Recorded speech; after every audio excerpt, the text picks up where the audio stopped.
এই গরমে পাহাড়ের চূড়ায় বসে দুপুরের ভোজ। মানুষ তো শীতকালে বেশি পিকনিক করে, গরমকালে কেউ পিকনিক করে? হ্যাঁ করে, তবে বেশিরভাগই ঝিরিতে। তবে ঝিরিতে এখন পানি নেই, তাই ভাবলাম আজকের দুপুরের ভোজটা পাহাড়ের উপরে সেরে ফেলি। প্লাস ঈদের ছুটিও শেষের দিকে, তাই কোনোভাবেই বাসায় বসে বসে ছুটিটা নষ্ট করতে চাচ্ছিলাম না। চারদিকে আবহাওয়া যতই চোখ রাঙাক, একটু ছুটি পেলেই বেরিয়ে পড়তে ইচ্ছে করে। ভ্রমণ প্রিয় মানুষ বলে কথা।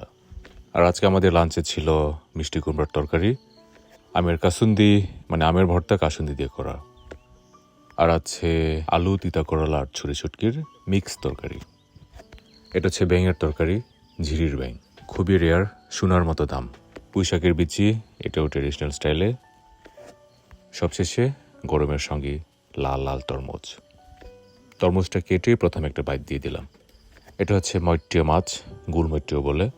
আর এটা তো বললামই, পুঁই শাকের বিচি, যেটা কিনা আমাদের ভাষায় বলে খড়দকরা। এবং এই গরমে বাইরে ঘুরতে যাওয়ার সময় সাথে করে পানি নিয়ে যাবেন বেশি বেশি। চর্বিযুক্ত এবং কার্বোহাইড্রেট জাতীয় খাবার না খেয়ে খেতে পারেন সালাড, ফল, সবজি জাতীয় খাবার, আর কোল্ড ড্রিঙ্কস, জুসের মতো প্রক্রিয়াজাত পানীয়র বদলে খাবেন ডাবের জল, আখের রস আর বিভিন্ন ফলের জুস। এই গরমে নিজেকে একটু কন্ট্রোল করলে কিন্তু খুব সুন্দর করে ঘুরে আবার সুস্থভাবে বাসায় ব্যাক করে আসতে পারবেন। আর আমি এই ফাঁকে একটু লাঞ্চ করে ফেলি।